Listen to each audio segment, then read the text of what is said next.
He found no aliens today. Neither did I yesterday, nor the day before, nor across the 60-some years since Frank Drake pointed a radio dish at two nearby stars for 200 hours and heard nothing but the hiss of the galaxy itself. In Bay, a volunteer named Jerry Amon circled a column of numbers on a printout, wrote "Wow" in red ink beside it, and that signal, whatever it was, never repeated, not once, in 49 years of listening since. We have now aimed instruments at a few thousand star systems out of the 400 billion in this galaxy alone, and out of those at only a narrow band of the radio spectrum, for a total listening time that, added up across every program ever run, comes to something less than a single human lifetime. And from a search so small you could drop it into an ocean and never find the drop again.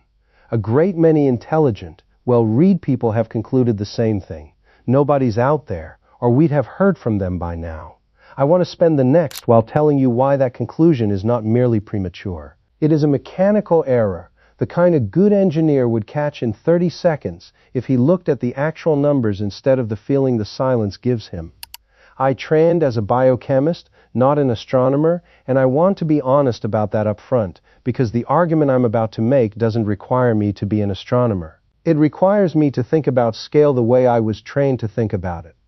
In a laboratory at Columbia, in Bonmitam, running enzyme kinetics, where the entire discipline is teaching you that absence of detection is not detection of absence unless you know exactly how hard you looked and in exactly what direction. I finished my doctorate the same year the transistor was invented, in a country that hadn't yet built a single working radio telescope. I mention this because I am old enough to remember when the entire search for intelligent life elsewhere consisted of nothing at all. Not silence, not effort, just an unexamined assumption that space was as empty of neighbors as it looked. What has happened since is not that we searched hard and found nothing. What has happened is that we searched for the first time, in a tiny sliver of the possible ways to search, and mistook the edges of our own instruments for the edges of the universe. Here is the belief I keep running into, stated the way an intelligent person actually holds it, because I don't want to build a strawman and knock him over. That's a cheap trick, and I never had patience for it, not with my own editors and not with myself.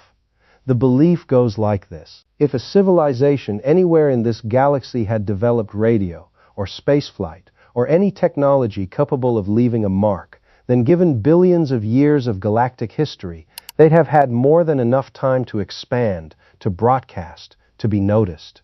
We've been listening for the better part of a century, whether by radio telescope or by human eyes on the night sky, and we've noticed nothing. Therefore the silence is data.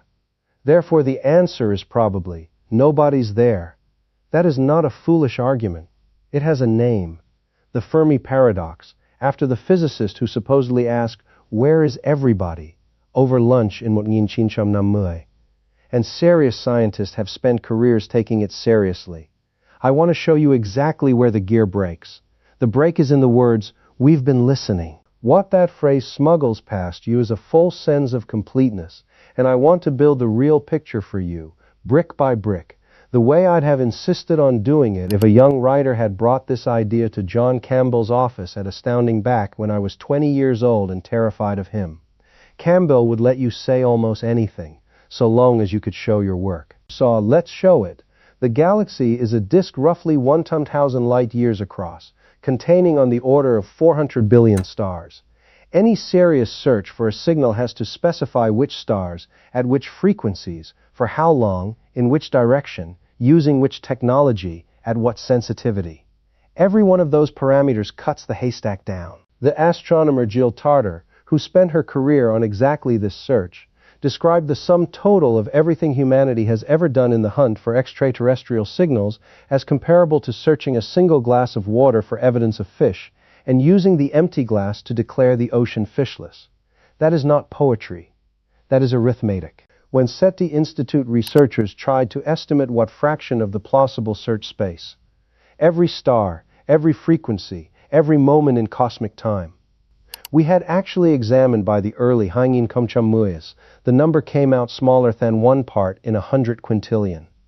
Say that number out loud and it stops sounding like an argument from silence. It starts sounding like a joke about a man who searched one drawer in one house on one street and concluded there were no other houses. Now here's a loop I want to open, because it matters more than anything I've said so far. Even if the number of civilizations were enormous, there is a specific, unglamorous reason we might never hear from a single one of them, and it has nothing to do with distance. It has to do with time. I'll come back to that in a moment, because I don't want to close it before I've given you the piece it depends on. The piece it depends on is this. The belief in cosmic silence as evidence of cosmic emptiness treats the galaxy as if it were a room where everyone is shouting at once, and if you don't hear a shout, no one is in the room. But a radio signal from a civilization 1,000 light years away left its source 1,000 years before it reaches us, carrying information about a technological phase that may have lasted only a century or do before that civilization moved to some communication method we haven't imagined, or simply stopped needing to shout into the void the way we still do. Consider our own case, since it's the only one I can examine with any confidence. Humanity has broadcast detectable radio signals for less than 100 years.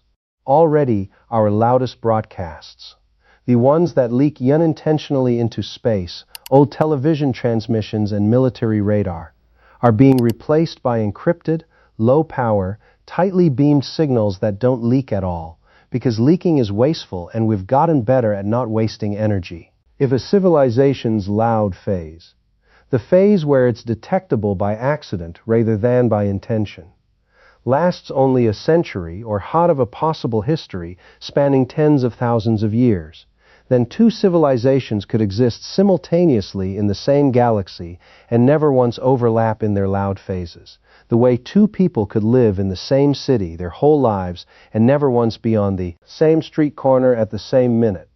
That's the loop I opened a moment ago. Close now. The silence isn't proof of absence. It may be proof that we are listening for the wrong kind of shout, in the wrong narrow slice of time, the way a man standing in a parking lot at a.m. concludes the city is uninhabited because no one happens to be walking past him at that exact moment.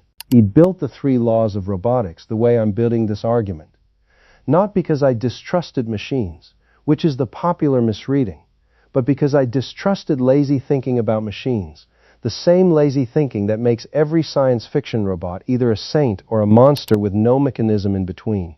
Campbell and I argued about this constantly in his office on Jaime Bard Street. He liked drama, I like systems, and the 3 laws were my answer to a genre that wanted robots to be simple metaphors instead of engineered objects with actual constraints. I bring this up because the Fermi Paradox has become exactly the kind of lazy metaphor I spent my career resisting.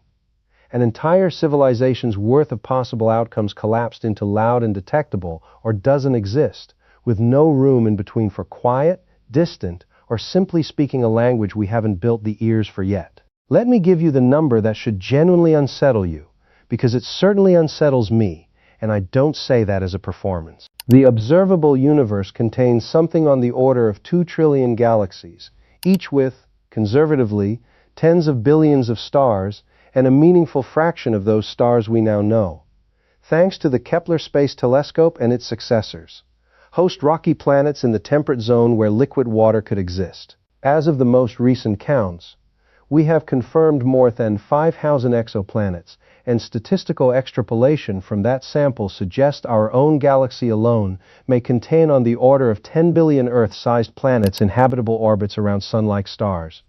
10 billion candidates in one galaxy, and we have directly imaged a spectrum, in any detail, of only a small handful of them. If you flip a coin 10 billion times, you do not need very good odds on any individual flip to expect a great many successes. And yet we act, in casual conversation, at dinner parties, in otherwise sober magazine essays, as though the question has basically been settled, as though the silence we've generated ourselves is a verdict from the universe. Let me open another loop here, because it's the sort of thing that sounds like a throwaway detail and is actually load-bearing. There is a number buried in the Drake equation. The equation I watched take shape secondhand, through friends who knew Frank Drake, in the years right after he first sketched it on a blackboard in Green Bank, West Virginia in Mutngan Chincham Saumimot. And it is not the number most people fixate on.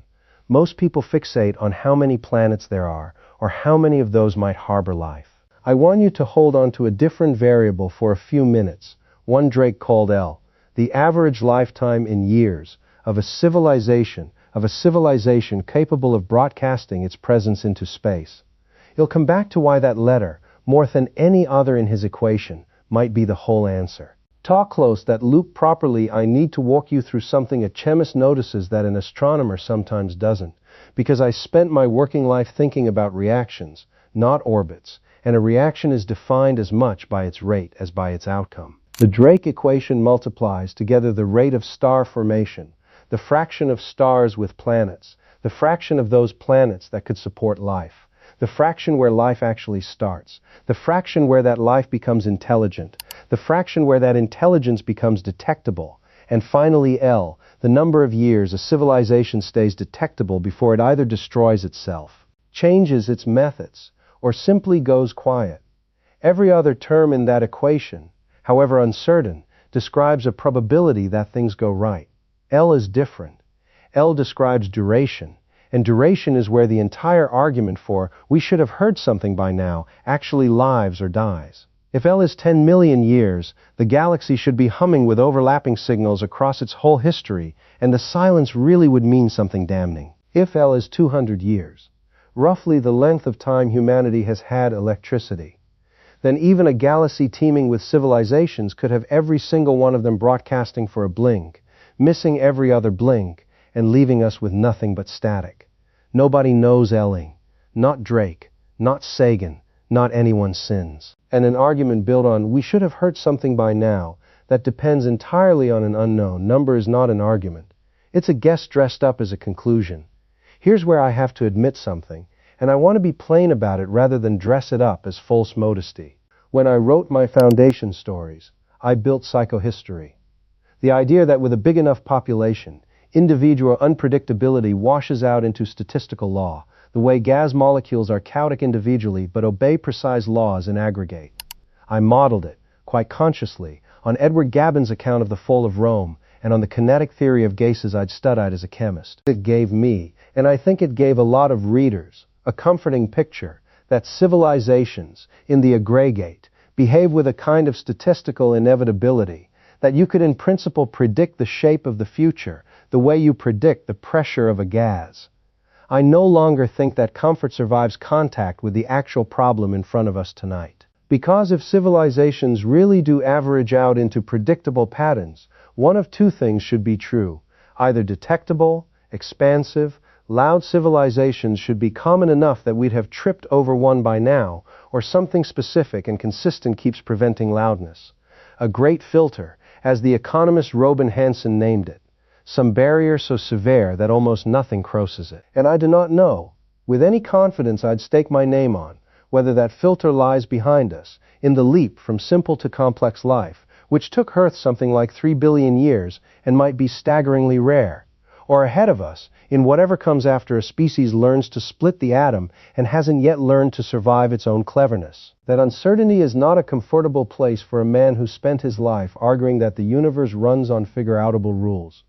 I don't have a tidy answer for you here, and I'm suspicious of anyone who claims they do. Let's close that unresolved piece against the rest of the picture, because it changes what "probably not alone" actually means. And this is where the argument stops being about telescopes and starts being about something closer to the bone.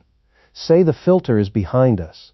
Say multicellular, complex, technological life is the rare outcome, and simple microbial life is common. Then the galaxy could be quietly full of oceans and puddles and thermal vents teeming with something like bacteria and empty, nearly everywhere, of anyone to talk to. That is a genuinely different kind of loneliness than the one people imagine when they say, "we're probably alone."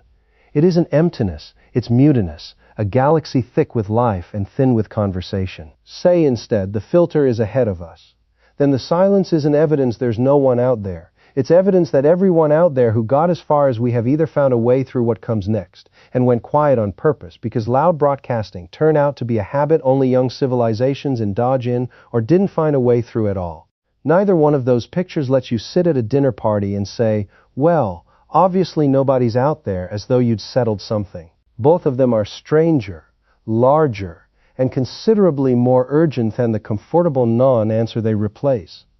I used to write a science essay every month for fantasy and science fiction magazine, for very nearly 40 years without missing a deadline, and one of the disciplines that forced on me was this: you are not allowed to leave a reader with a mood where a mechanism belongs. A reader who finishes an essay feeling vaguely awed but unable to explain the actual argument has been entertained, not informed, and I always considered that a kind of small failure. So let me be mechanical about the biggest claim I'm making tonight. The idea that no signal detected equals no one out there fails for 3 specific, compounding reasons, not one. First, the search itself covers a fraction of the galaxy, so small that Jill Tarter's glass of ocean water comparison actually understates how incomplete it is.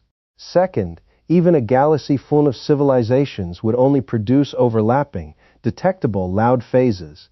If those loud phases lasted for a large fraction of a civilization's total lifespan, and our own 100-year experience with radio suggests loudness might be a brief adolescent habit, not a permanent trait. Third, we have been listening in essentially one narrow channel of possible communication: radio and, more recently, laser ponces. When a civilization even a few centuries ahead of us might have moved on to methods we haven't invented the receivers for, the way a civilization of telegraph operators would never detect a numgam signal, no matter how hard they listened, because they'd be listening in entirely the wrong part of the spectrum for a wire that doesn't exist yet. I want to add a fourth reason, one I didn't have the language for earlier in my life, because it only became obvious to me after decades of watching how my own species behaves once a technology stops being novel. Consider the telegraph. In the 1990s, the transatlantic cable was treated as a near miracle, discussed breathlessly in every newspaper, and operators send messages with a kind of ceremonial excess, because the mere fact of transmission was the point. Within 2 generations, nobody thought about the telegraph at all. It had become furniture, invisible, used only for what was necessary and nothing more. I suspect the same happens to every loud, exuberant, wasteful broadcasting phase a civilization goes through. The very young are noisy because they haven't yet learned economy. Give any civilization enough centuries, and it learns to use less energy to say more, the way our own radio and television broadcasts, which used to spill omnidirectionally into space by pure carelessness, are now increasingly digital, compressed, and either cabled or precisely beamed rather than sprayed outward like a lighthouse with no one steering it. If we are already, in under a century, becoming quieter rather than louder, then it may be a mistake to imagine older civilizations as amplified versions of our noisiest selves. It may be closer to the truth to imagine them as we imagine a retired opera singer, capable of a magnificent noise and choosing, almost every day, not to make one. There's a related mistake buried in the phrase, "Surely they'd have expanded by now." A phrase I have heard from perfectly reasonable people who point out that even a civilization crawling across the galaxy at a fraction of the speed of light, colonizing one star system at a time, patient as glaciers, could cross the whole disk of 400 billion stars in something on the order of 10 million years. A blink, against a galactic history of 10 billion years. If even one civilization anywhere had started that process early, the argument goes, it should have finished by now, and its descendants should be everywhere, including here. I don't dismiss this argument the way I dismiss some others, because the arithmetic behind it is sound, and I respect sound arithmetic even when I distrust the conclusion built on top of it. But notice what the argument assumes without stating it, that expansion is the default behavior of a sufficiently advanced civilization, the way a gas expands to fill a container. I am less sure of that than the argument requires me to be. We have exactly one data point on how a technological civilization actually behaves once it becomes capable of expansion, and that data point is us, and we have not colonized even our own solar system in the 70 years since we first left the atmosphere, despite having every reason and considerable means to do so. Perhaps expansion across a galaxy requires not just the capability but a particular, sustained, multi-millennial motivation that most civilizations, including possibly our own, do not retain once the practical needs that first drove space exploration are satisfied by easier means closer to home. Civilization that solves its resource problems, its population problems, and its energy problems on its home world and in its home system may simply have less reason to spend 10 million years colonizing rock after empty rock than the equation assumes. I knew Carl Sagan a little, mostly through mutual friends in the small, argumentative world of people writing about space in the 1950s, and I remember him insisting, more patiently than I usually managed on the subject, that absence of evidence is not evidence of absence was not a slogan but a discipline, something you had to apply rigorously especially when the silence made you want to stop looking. I think about that phrase now, decades after most of the people who said it to me are gone, and it strikes me as one of the few pieces of hard-won wisdom that gets harder to hold on to the longer you live with the silence, not easier. The instinct to read meaning into an absence is not a failure of intelligence. It might be the opposite. The same mechanism that lets us find patterns in scattered data, running just slightly too eagerly, drawing a conclusion the evidence hasn't actually paid for yet. There's one more thing worth putting on the table before I bring this to a close, because it's the sort of fact that quietly changes the emotional temperature of everything I've said so far without changing a single number in the argument. In 1950, a group of scientists announced they had found what looked like fossilized microbial structures in a meteorite from Mars, designated al Tham Bon Kom Komot, that had landed in Antarctica thousands of years earlier. The claim was contested then and remains contested now, and I am not telling you it settled anything. What I am telling you is that for a few months, an enormous number of scientists who had spent entire careers assuming the discovery of extraterrestrial life, if it ever came, would arrive as a triumphant radio signal from a distant star, found themselves instead squinting at a rock from our own neighboring planet, arguing over structures a few hundred nanometers across. It was a preview, however inconclusive, of how the discovery might actually happen.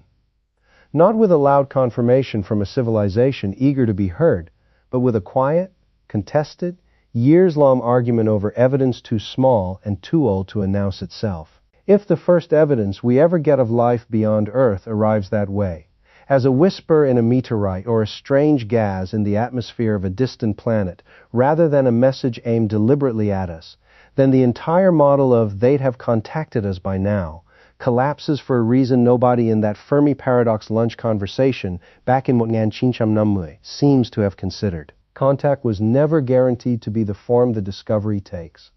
I want to be careful here, because I don't want to leave you with the impression that every objection to the search has been answered, or that I think the silence should trouble no one at all.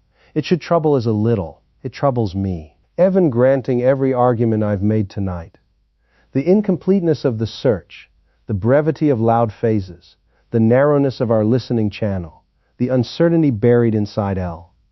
There remains a nagging discomfort in the fact that a galaxy 10 billion years old, with time enough for a single patient civilization to have crossed it many times over, has produced, as far as we can tell, exactly one technological species, and that species is us, sitting on one rock, arguing about whether anyone else is out there. I don't think that discomfort should be argued away entirely, because an argument that explains away every uncomfortable fact stops being an argument and becomes a reflex. What I think that discomfort should do is sharpen the question rather than answer it. The way a good mystery novel doesn't remove your suspicion of every character, it just makes you suspicious of the right ones for the right reasons. So where does that leave the question you came in with? The one about whether we're alone? I think it leaves the question smaller than it looked an hour ago, and the real question larger. The real question isn't have we found anyone. We haven't, and by any honest accounting of how little of the haystack we've searched, we had no right to expect to have found anyone yet. The real question is whether we are even asking it in a form the universe would recognize as a question. Whether are we alone is itself the wrong shape, built out of an assumption that intelligence announces itself the way a lighthouse announces a coastline, loudly, permanently, for anyone bothering to look.